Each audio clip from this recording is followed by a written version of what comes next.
So, having seen Belle, the ghost isn't done with Scrooge. He wants to show,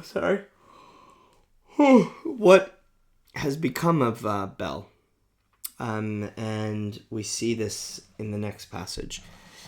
There were, in another scene in place, a room not very large or handsome, but full of comfort. Okay, we see this all the time. There's money versus care and love and, value.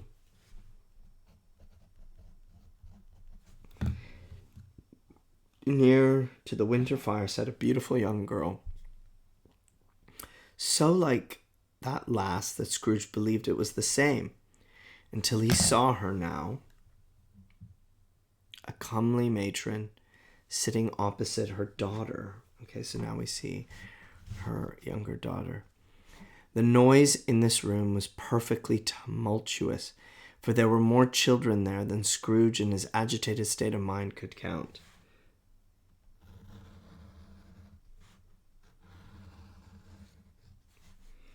Lots of kids. And unlike the celebrated herd in the poem, there were not 40 children conducting themselves like one, but every child was conducting itself like 40. There's a kind of chaos here, but it's a good chaos. The consequences were uproarious beyond belief, but no one seemed to care. On the contrary, the mother and daughter laughed heartily. They love it, and enjoyed it very much. And the latter, soon beginning to mingle in the sports, got pillaged by the young brigands most ruthlessly. What would I not have given to be one of them? Though I never could have been so rude. No, I wouldn't for the wealth of all the world have crushed that braided hair and torn it down. And for the precious little shoe, I wouldn't have plucked it off. God bless my soul to save my life. As to measuring her waist in sport as they did, bold young brood, I couldn't have done it. I should have expected my arm to have grown round it for a punishment and never come straight again. Wow. Is this Scrooge speaking? I don't know. I could have expected this punishment. The punishment is very interesting. His guilt. His fear. And yet, I should have clearly liked, I own, to have touched her lips, to have questioned her, that she might have opened them, to have looked upon the lashes of her downcast eyes, and never raised a blush, to have let loose waves of hair, an inch of which would be a keepsake beyond price. In short, I should have liked, I do confess, to have the lightest license of a child, and yet to have been man enough to know its value. Wow. He regrets lost love. Big time. And he wishes he could touch her. He wishes he could be near her, and he just doesn't have that. And to make it worse, we see her husband, and he comes home.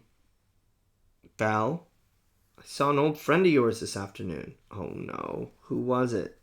Guess. How can I? I don't know. Tata, don't I know?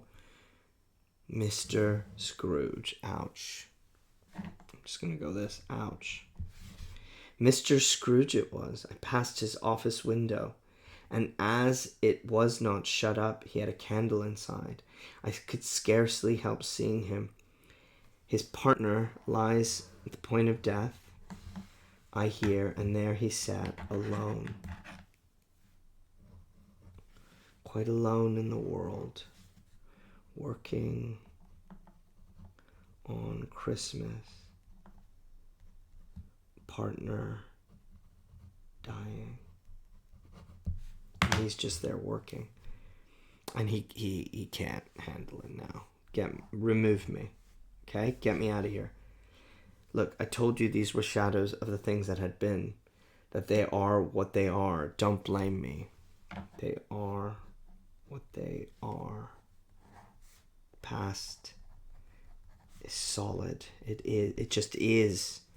Remove me. I cannot bear it. He turned upon the ghost, and seeing that it looked upon him with a face in which in some strange way there were fragments of all the faces it had shown him. Whoa. Wrestled with it. You see, this ghost, the past, it keeps transforming. It's very creepy. Leave me, take me back, haunt me no longer. In the struggle, if that can be called a struggle, in which the ghost, with no visible resistance on its own part, was undisturbed by any effort of its adversary, Scrooge observed that its light was burning high and bright, and dimly connecting that with its influence over him. He seized the extinguisher cap, and by sudden action pressed it down upon his head, so he could turn off the light, I guess. The spirit dropped beneath it, so the extinguisher covered its whole form. But though Scrooge pressed it down with all his force, he could not hide the light, which streamed from under it in an unbroken flood upon the ground. You can't stop memory. Past, maybe pain and regret. It's really, truly amazing. It's amazing to hear and see Scrooge feel so much pain over this lost love, but the torture of watching her with someone else and him watching Scrooge sitting, working. There are layers of seeing oneself, seeing the regret, seeing what one's become. All of this is spinning into Scrooge, and it really helps us see that in this in the second stave, actually, it's all about him and all about the things in him that help us understand why he is the way he is, and his regret about that. But what he hasn't quite started to do is move away from thinking about himself into thinking about others. And we're not quite there yet for Scrooge.